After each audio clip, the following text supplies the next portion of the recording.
Oh, I've done 3 recordings. Well, that's what it presents as here today. It's 6 minutes past 7 now. Still dark. Oh, I can hear some birds. Must be a blackbird.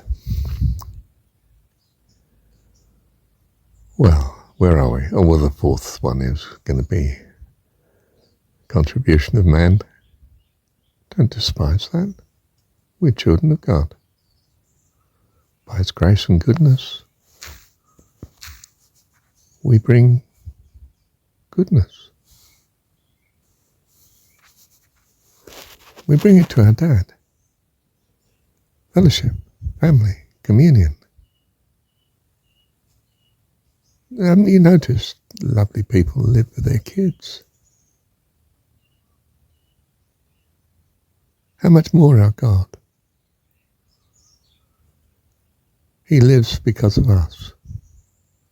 We are His joy, His reason for living eternally, that we might live eternally too, in joy and happiness and His embrace, and that He has the joy of our embrace too. My lips shall praise Thee, thus will I bless Thee, Heavenly Dad. Isn't that a wonderful statement? That we can be a blessing to our wonderful Dad just by loving Him. When your kids love you, you're over the moon. How much more for our Dad? Love you, Heavenly Dad. Oh, thank you, Dad, for your love in us, you in us always, the hope of glory. Yeah. You see, I don't know how I've managed it coming from such a secular background, but I've got this scripture always in the back of my mind, haven't I? Bits of scripture. Not just scripture, sometimes they're the other things of my mum, you know. Down to the depths or up to the throne, he travels fastest who travels alone. It's a lonely story, the Jesus one. In this sea of despair, you're the only one that seems to be happy, because you're looking upon all that's good and lovely, and they are trained to look on all that's at fault and needs repair and correction and something to despair about. But I am come that you might have life. To hand, now. The kingdom of heaven is at hand. It's well within your reach. In fact, if you have ears to hear, it's because I dwell in you. Well, that's the knowing of it.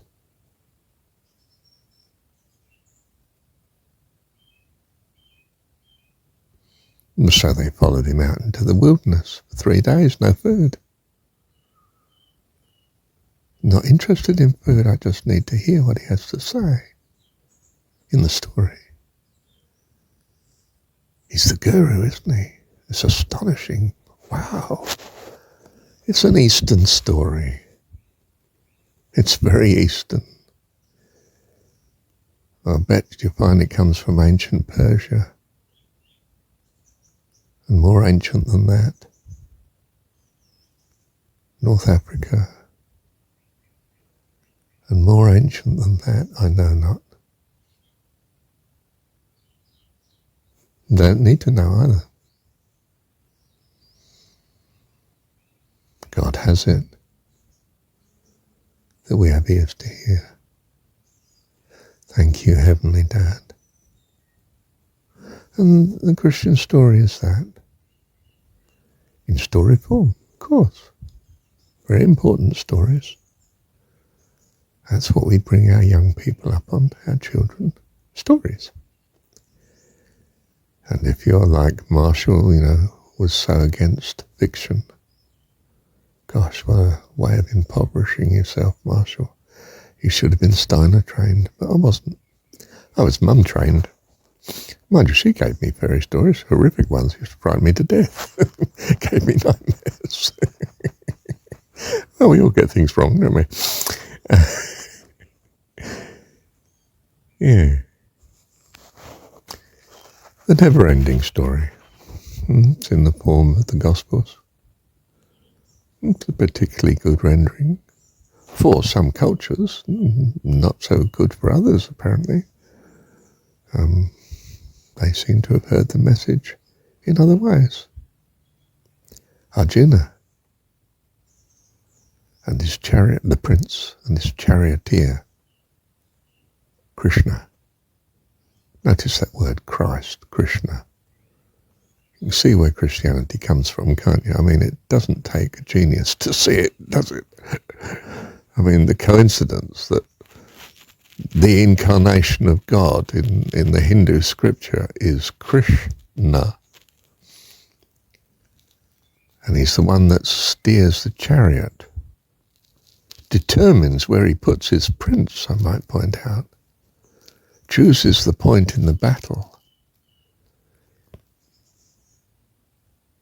Yeah, he's devoted to his prince. And the prince in his ignorance doesn't realize that his servant is his master. Incarnation of God of all. It's a story. Heretical story from the point of view of other religions, of course. But life and death in its own culture. Wonderful story. How he didn't think I would suddenly, well, perhaps he did, you know me better.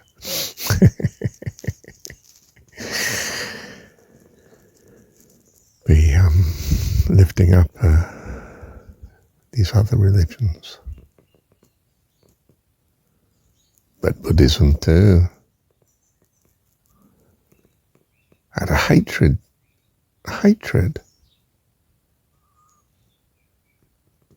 of all the crud in religion and stripped it out of Hinduism and put in its own, of course, but I mean, man never does that, doesn't he? I mean, you know, it's just longing for bewilderment, it seems. But you know, the insights in Buddhism, we are all the consequence of causes and conditions.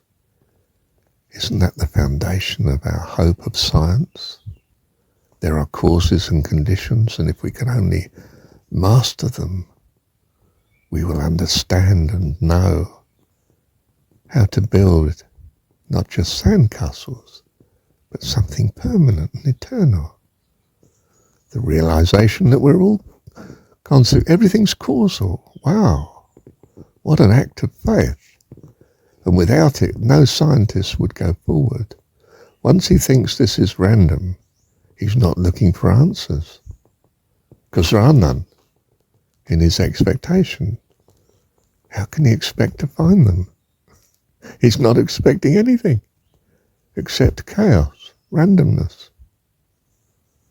It would be the death of science, and is, and that's has been one of the problems of our more advanced